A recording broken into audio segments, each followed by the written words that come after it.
What's going on, everyone? My name is Zach here at the Divine Dividend, and today I want to talk a little bit about something I always like to talk about, which is passive investing. And this is a super old article. Someone brought this up to me recently, and I was baffled that I hadn't seen this yet. But this is talking about how Warren Buffett made a play, and it was $7.5 million in under 5 minutes. Now, granted, this man is one of the greatest investors of all time. I don't think anyone's arguing that, but how is this possible? It takes money to make money, right? But this doesn't even sound real. So what I want to do in this video is, this video is tailored to newer investors or people who don't have a lot of time, like your average, just your busy man. And so we're going to see if we can use some of these plays, maybe some of the plays that the other big investment firms are using, and just see if we can use some of their tools to make ourselves a little bit of money as well. So sit back, relax, and let's see how Warren Buffett made $7.5 million in under 5 minutes.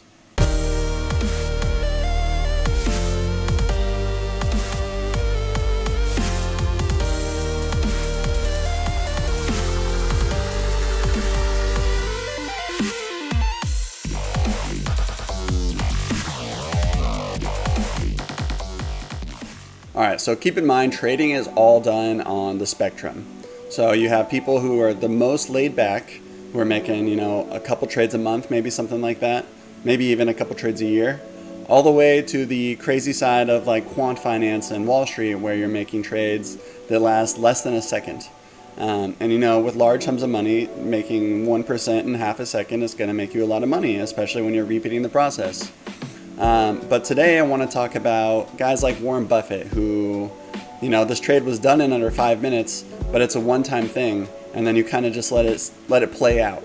And whether you end up with shares or whether you end up with just keeping the premium, it just all depends on what happens in the time frame for when you're selling your options.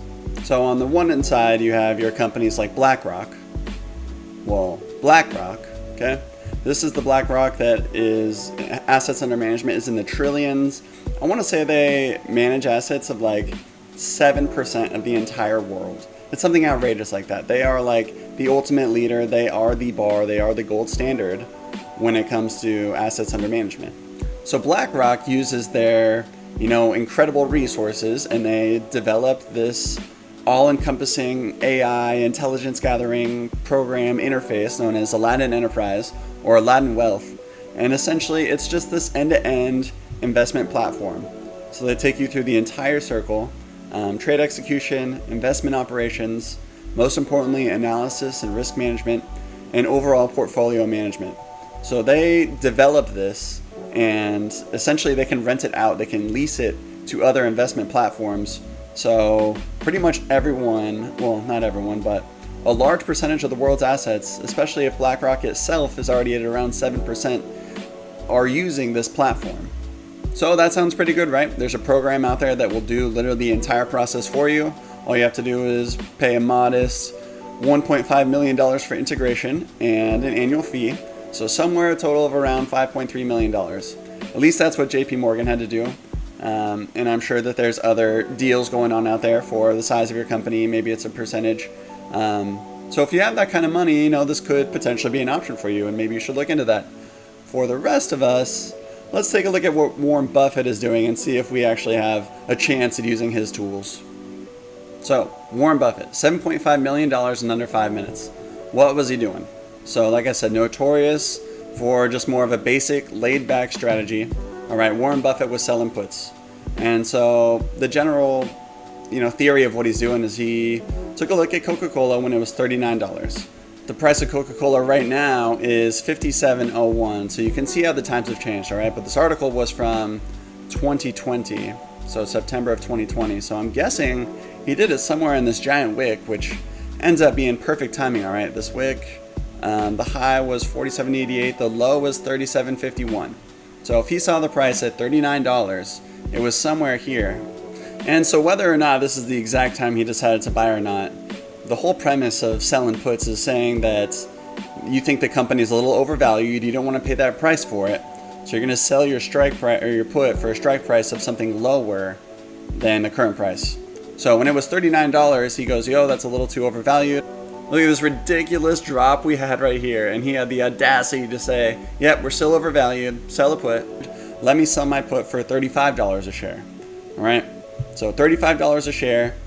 Per contract, he was getting $1.50. Right? He was just collecting $1.50 premium for each contract. But the thing about a contract is that it's not per share.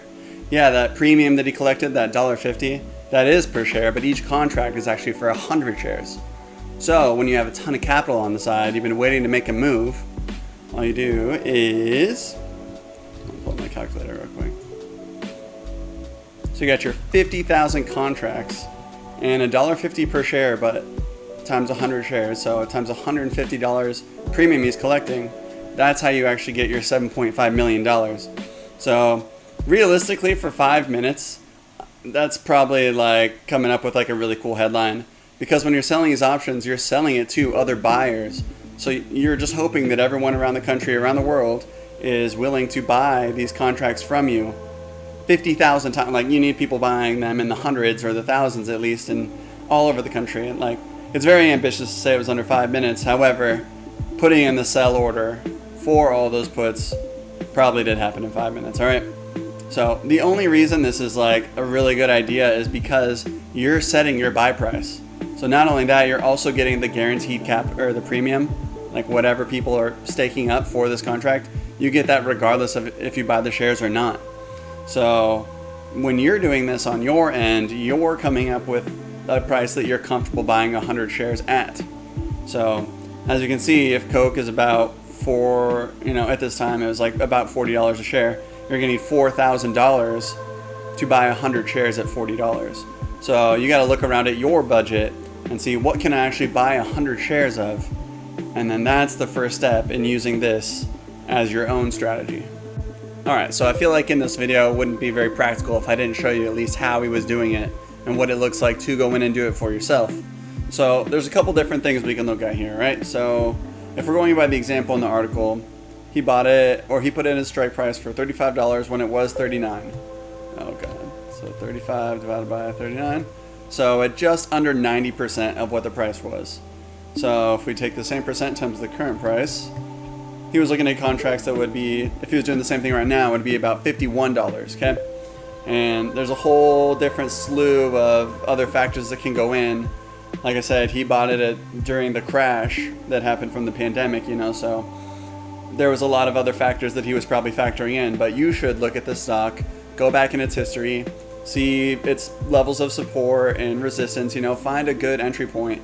There's a bunch of different factors that go into finding a good price. But if a stock is going to move 10%, especially a stable one like Coca-Cola, one that doesn't move that much, 10% is asking a lot for the stock to move. So it's in your favor for it to move less than 10%. So I think that's actually a reason why he was doing this. But anyways, if we're looking at about a $51 strike price, okay? So somewhere between one of these two, all right? And this expiration date is for October 15th. So know that the sooner the expiration date, it's got a less likely chance of happening. So the options are going to be a little bit cheaper versus if we scroll out here to January 22nd, you can just come in here and change the different days. But a $50 strike price here is going to get you 92 cents or $92 per contract versus the $50 here one is only going to get you $31 per contract. So if you start selling these, it's not nearly the same as the $1.50 per contract that he was getting and we were talking about. So the last thing you just have to keep in mind is if you do sell this $50 strike price for $31, the contract expires October 15th, you are setting aside that money to buy the shares for $50, that $5,000. You're setting that aside until October 15th. And at that point, it will either expire in the money and you had to buy 100 shares. That's fine because you chose the price you wanted to buy them at. Or the stock price is over $50. You get your $5,000 back, nothing happened. But in either scenario, you still collect the $31. So you can turn around and use that $31 to buy half a share of Coca-Cola. Well, let's see. Buy you 31 divided by 57. Buy you 0.54 shares of Coca-Cola. Or you could take that 7.5 million and buy $131,000 or 131,000 shares of Coca-Cola. And either way is a good option because Coca-Cola gives a dividend, and I can't even fathom the dividends you're getting from 131,000 shares. And as you can blatantly tell from my channel name, I do love dividends here. So if you could be blatant and just tap on the little hand in the big red button, that would help out my chances with the algorithm a little bit more. That's all I got for you guys today. Please leave a comment and let me know any feedback you have for the video or future content you'd like to see. All is well, all is good. I'll see y'all next time.